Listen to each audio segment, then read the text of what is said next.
But as many are finding out, Edomites, the descendants of Esau, actually made up the Roman Empire.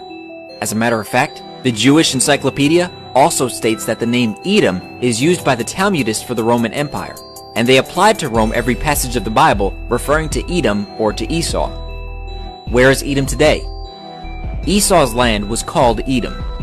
Edom is the country of Jordan and the place of Petra, the city in the mountain. Look at the architecture of the photo at Petra, which is Edom. Notice how it resembles Rome along with many of the structures all over the world.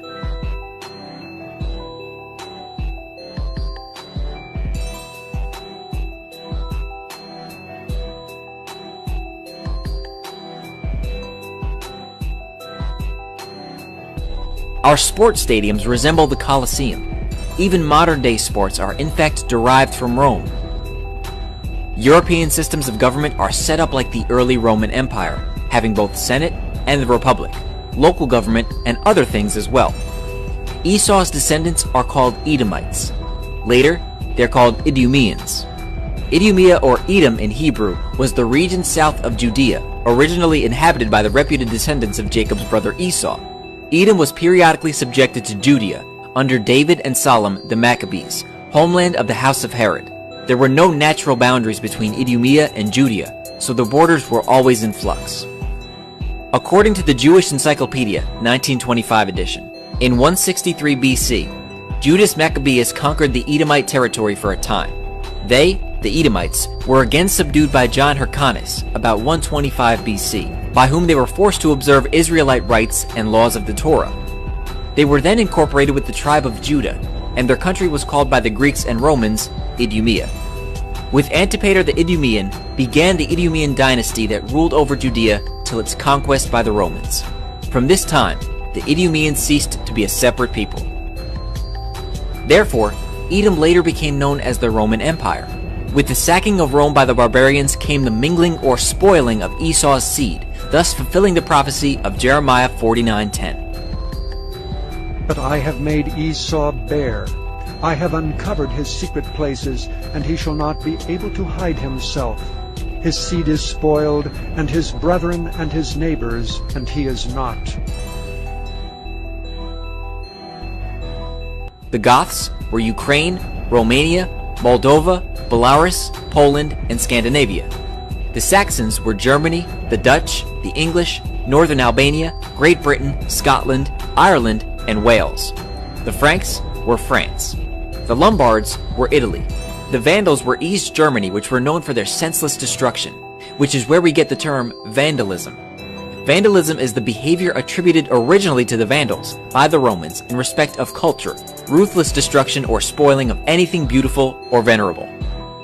These kingdoms all branched off into other kingdoms such as Canada, America, Caucasus, Siberia, Central Asia, Sweden, Finland, Norway, Ireland, and maybe others. No, together these kingdoms all make up the rule of the entire world.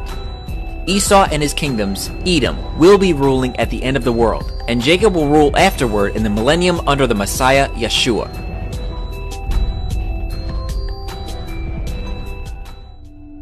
Many Bible scholars teach that the Edomites no longer exist, but Scripture clearly shows them in the last days. Was not Esau Jacob's brother, saith the Lord? Yet I loved Jacob, and hated Esau, and laid his mountains and his heritage waste for the dragons of the wilderness. Whereas Edom saith, We are impoverished, but we will return, and build the desolate places. Thus saith the Lord of hosts, They shall build, but I will throw down, and they shall call them the border of wickedness, and the people against whom the Lord hath indignation forever. Many people use this scripture to claim that Edom was exterminated, but this is not what the passage implies. It states very clearly that the Most High hated Esau and laid his mountains and heritage to waste. But in the next verse, it states, Edom saith, We are impoverished, but we will return and build the desolate places.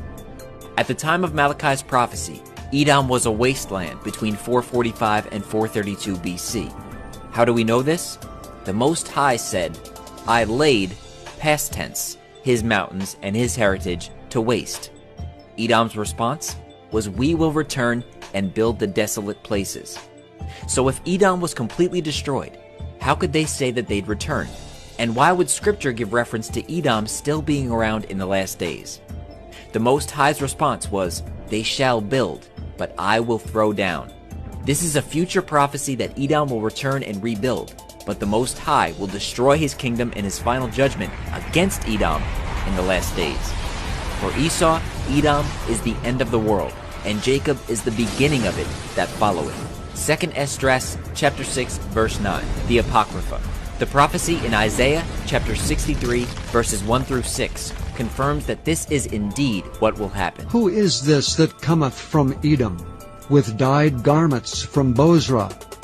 This that is glorious in his apparel, traveling in the greatness of his strength. I that speak in righteousness, mighty to save.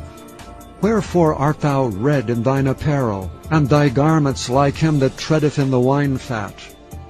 I have trodden the winepress alone, and of the people was none with me. For I will tread them in my anger, and trample them in my fury, and their blood shall be sprinkled upon my garments, and I will stain all my raiment. For the day of vengeance is in mine heart, and the year of my redeemed is come. And I looked, and there was none to help, and I wondered that there was none to uphold. Therefore mine own arm brought salvation unto me, and my fury it upheld me. And I will tread down the people in mine anger, and make them drunk in my fury, and I will bring down their strength to the earth. When the Messiah returns, where does he go, and what does he do? He goes to every place where the descendants of Esau, the Edomites, have set up their kingdoms, and slaughters them for their perpetual violence against Jacob. He treads the winepress, and his wrath is accomplished. Further proof is in the book of Daniel, which states that in the future,